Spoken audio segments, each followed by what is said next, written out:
Before you do any dry fasting at all, you always want to do a preparation period. And there's a whole thing about hydration. People think just drink water, but the absolute best way to hydrate the body is by eating your water.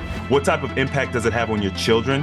When you say rude things to them, mean things to them, when you discourage them, and those frequencies stick inside of them. So it's very important that we are intentional about our words around people, especially our children. We're going to talk about, say, this dry fasting. I'm not going to eat food. I'm not going to drink water for a period of time. So how long would be safe? Because if we don't eat or drink for long enough, we die. And that's a pretty bad health problem. You don't want that one. So what's super safe for somebody who's brand new would be probably about 24 hours. That's a great place to start. We talk about fasting similar to, how you build muscle with your body. You go to the gym. When you go to the gym, you don't start lifting 100 pounds over your head, right? You start with 30 pounds or 5 pounds even, and you build that muscle. So I highly recommend building your fasting muscle.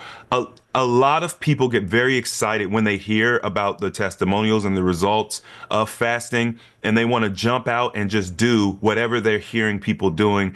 I really don't encourage that, because fasting is a natural process. We are built for times of feast and famine. However, in modern times, we really abuse the feasting portion. And because of the nature of the world, the environment, it's very toxic. When you fast, the body tries to get rid of toxins very quickly. And if your elimination pathways are not opened, if the body doesn't have a place to dump the toxins where it's going to be, irrigated out of the system properly, then it can cause a lot of headaches.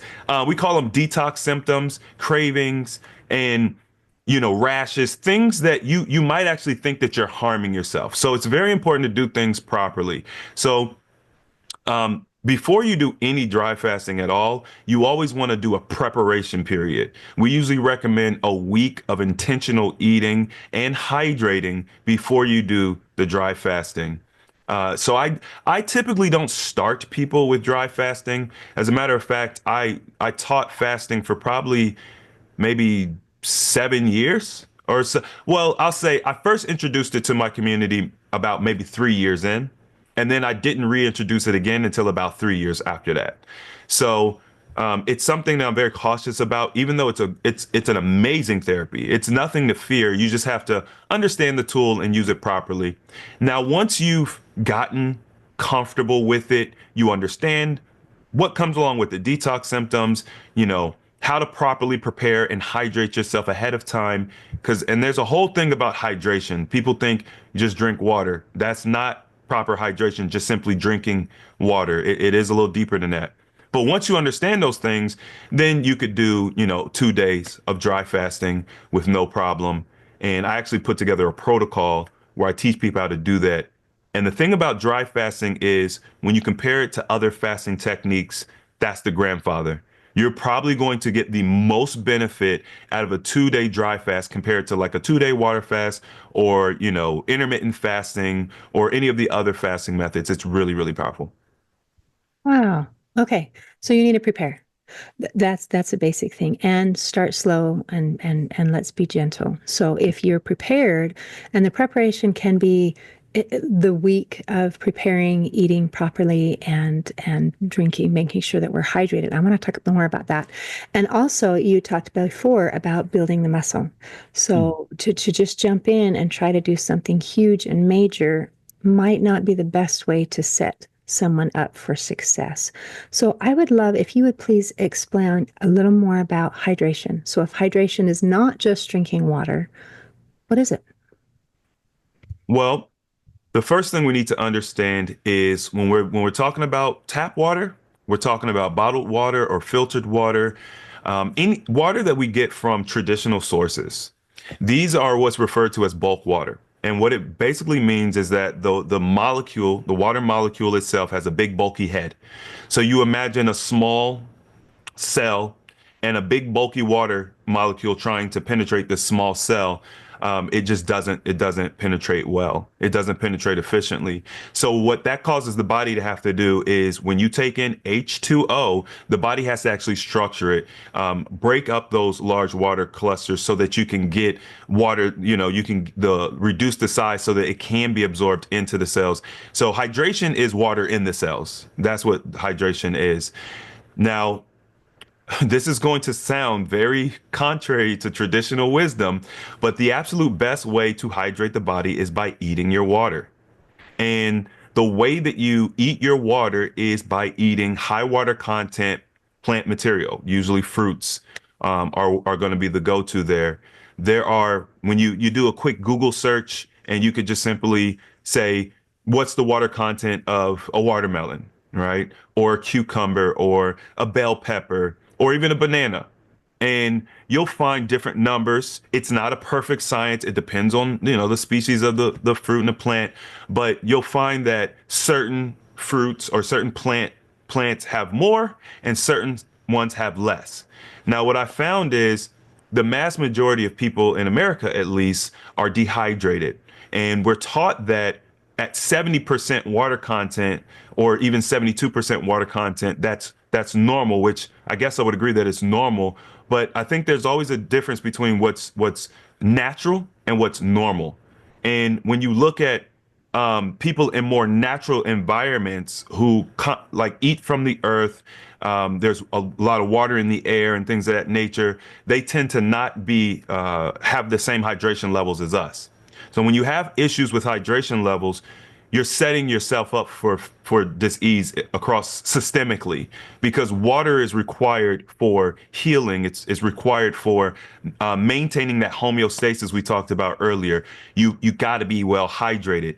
Your hydration also is what creates your energy, the ATP. So the cells are going to need the hydration in order to generate energy. So if you're lethargic, I used to fall asleep at work right after lunch every day. As a 28-year-old man, I was falling asleep. I was dog tired.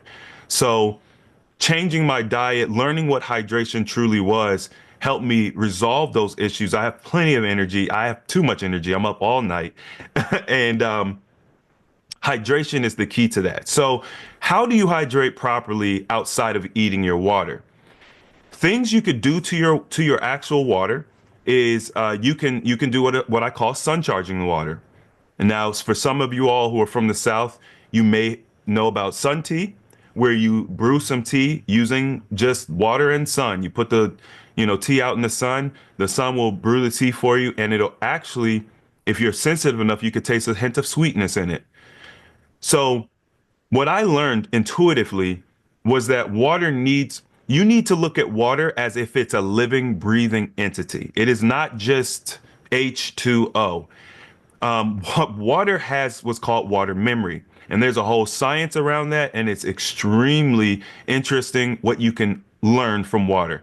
But by starting to understand that, I realized that water needs to be outside. It needs to breathe. It needs to play. So if you notice, all natural bodies of water, they whine like a snake. That keeps it aerated, healthy, and it keeps it charged. When we drink this bulky water that comes from our tap that has, chemical residue and things in it, we are not only not getting hydration, but we're oftentimes the water is adding something toxic to our system. And that's why we use filters and things of that nature. But the filter is just the first step. Because water has memory, it will any frequency that the water has come in contact with during its current life cycle is imprinted on the water, which is a fascinating thing because you could think of it in a negative light, but you can also think of it in a positive light, where now you could start using water and its crystalline structure to store data for, computers and things, chips. And that's something that they were working on at some point. I don't know where we are with that, but that was something fascinating. So by taking your water, you purify it, or you start with the distilled water base. You put it in a clear glass jar. You set that jar outside in the sun. and you let it get 4 to 8 hours of direct sunlight or indirect sunlight, and it will charge, it will ionize the water, it will actually structure the water, it will alkalize the water, and it will further break down any inorganic compounds in the water, and it will reformat the memory of the water. So now you've not only taken out all of the physical contaminant that could harm you, you've also taken out the negative frequency in the water that could harm you. And then it's ready to be imprinted on, which means that you have the ability to then say, okay, you could literally write a piece of like a post-it note on it and imprint a certain desire, whether you want to, attract a healthy relationship, or, everybody wants to attract money, or health. And you could write that, or you could speak it to the water, or you could think it. And then you would consume the water after that. Now, something that people can research, because I know if you've never heard this at all, if this is brand new, this is going to sound crazy. But I always love to take the intuitive part of what I do and combine it with as much scientific proof as I can. There is a guy by the name of Professor Emoto, and he has a very famous experiment on YouTube called the rice experiment. So you could probably just put in on YouTube the rice experiment and it'll pop up. What he did was he took 3 beakers of rice. Okay. Each beaker had the same rice in it from the same bag. He filled them up to the same amount. He then took water and he poured the same water into each beaker. He set the beakers next to each other, and each day he spoke a different affirmation to the different beakers. One beaker, he said, I hate you. The other beaker, he said, I love you. And then the other beaker was his control. He ignored it completely. And over the course of the 30 days, you see a dramatic difference in the fermentation of the rice, depending on whether the intention was more negative, whether it was positive, or whether it was being completely ignored. And of course, I'm sure you guys can guess the beaker that was spoken to negatively, it rotted and molded and had a foul stench, and it was black. The beaker that he spoke positively to, it was fragrant, it was pink, it was beautiful, and it fermented well. And the one that he ignored kind of had traditional molding, green, nothing really special there. And so that proves to you the power of putting frequency into water, how it impacts us. And now, as we take it all the way back full circle, and I talked about how, we're looked at 72% water. In my humble opinion, I think that we actually should be closer to 80 or 90% water if we're in our hydrated state.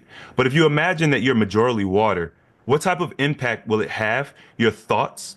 If you're thinking negatively, what type of impact does that have on your health? What type of impact does it have on your children when you say rude things to them, mean things to them, when you discourage them as they grow and those frequencies stick inside of them? They become what you call them, right? So it's very important that we are intentional about our words around people, especially our children. Wow, that was fascinating.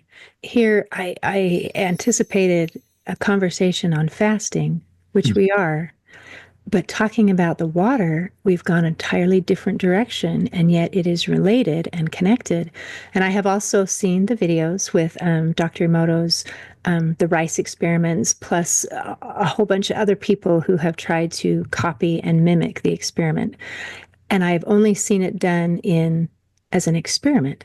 I have never even considered the idea of how could I apply this personally to me?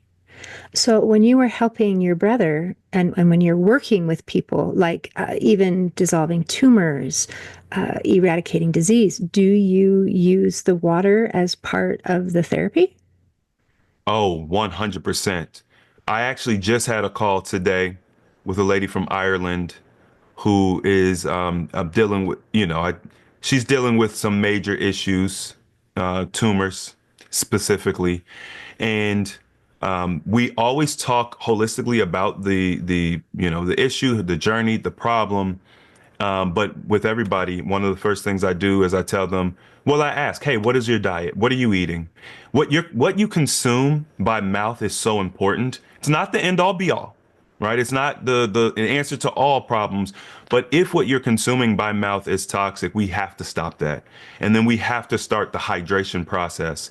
So I'll give people multiple techniques for hydrating their water. Today we talked about the sun water. Obviously, we talked about eating your water. Coconut water is a great tool. I mentioned that to her earlier today. You could also use chia seeds. You can add chia seeds, just a small sprinkle. If you ever notice certain seeds, like chia seeds, tomato seeds, they have like this coating, this water coating around it, this gelatin. What that actually is structured water, or the fourth phase of water. Many different ways you can kind of describe it. So a simple way to structure or add hydration is add some chia seeds, and then you just drink those chia seeds, and the body will extract that water from the chia seeds. Fascinating. Okay. Wow. All right. So let's go back to the beginning. Just the overall principles of what you're talking about here is we need to give our body a break. Our body is full of toxins. Our body is full of things that we have consumed. Either we've eaten, we've drunk, we've inhaled from the air, we've absorbed from our surroundings. And we need to give our body a chance to clean it out so that it can heal itself. And part of the process is one, let's give it a break by not eating for a period of time. And the second thing is we need to be properly hydrated, which means something a little additional from my previous understanding. It's not just adequate water intake, it's making sure that the water is usable by Mm. our cells, that it's taken into the cells, not just going past them, but going through them and into them. And you've given us some great tools and techniques to be able to do that, like the chia seeds, the coconut water, and then putting it in the sun. And then you gave an extra tip and you can also help give the water a message to flow through your body, which is something I had never considered before. So thank you for giving some very interesting new things to think about, new things to chew on. So for those people who are listening, if this seems totally and completely new, that's okay. Just chew on it a little bit and see what feels right, and then maybe do a little experiment and see.